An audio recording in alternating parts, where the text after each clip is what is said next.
Hey everybody, today I wanted to bring you a video with my questions on the sword of Laban.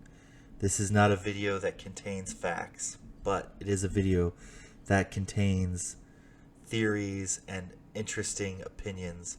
I hope that it interests you, and the sword of Laban is an interesting item that I wish to discuss.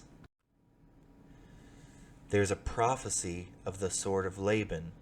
It comes from really Oliver Cowdery and Joseph Smith and a couple others that were with them who had this experience of walking into the great repository of records in the hill Cumorah. And this is what they experienced. And this is recounted by Brigham Young in General Conference and recorded in the Journal of Discourses in June 1877. Brigham Young states, "The first time they went there, the sword of Laban hung upon the wall, but when they went again, it had been taken down and laid upon the table across the gold plates.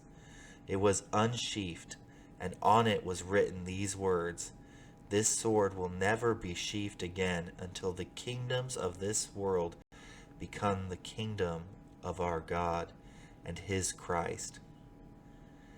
Then Brigham Young later says this statement soon after he talks about the story. He says, "I take this liberty of referring to those things," meaning this story of this recounting of Joseph Smith and Oliver Cowdery, and I believe it was the Whitmers who had this experience.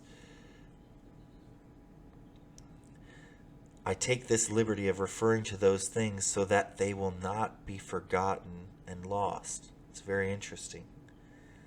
But what's going on with the sword of Laban? It's interesting. It had writing on it, almost similar to me to the Liahona, how it would have messages written on it. Is the sword of Laban, does it have a history that we don't know about? Does it have a divine history?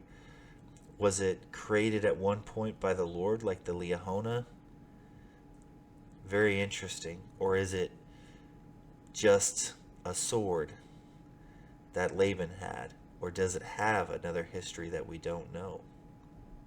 It's interesting that it won't be sheathed again until the kingdoms of this world become the kingdom of our God and his Christ. Almost paralleling being the sword of righteousness, or maybe the sword that Michael, the archangel, would wield in his battle against Lucifer, and that it'll be sheathed when Lucifer is bound. Not that that's actually what it is, but it's interesting. There is something going on here with the sword of Laban. We read a little bit about the sword of Laban when Nephi first obtains it. He says, "And I beheld his sword," referring to Laban, "and I drew it forth from the sheath thereof, and the hilt thereof was of pure gold, and the workmanship thereof was exceedingly fine. And I saw that the blade thereof was of the most precious steel." So it seems the sword is a very good sword, unusual sword. Nephi is taken aback, it seems like, by the workmanship and the precious steel. Little did I know as well that this sword has a history among kings and leaders among the Nephites. In Jacob 1:10 we read that Nephi wields the sword in defense of his people. It says, "The people having loved Nephi exceedingly, he having been a great protector for them, having wielded the sword of Laban in their defense, and having labored in all the days for their welfare."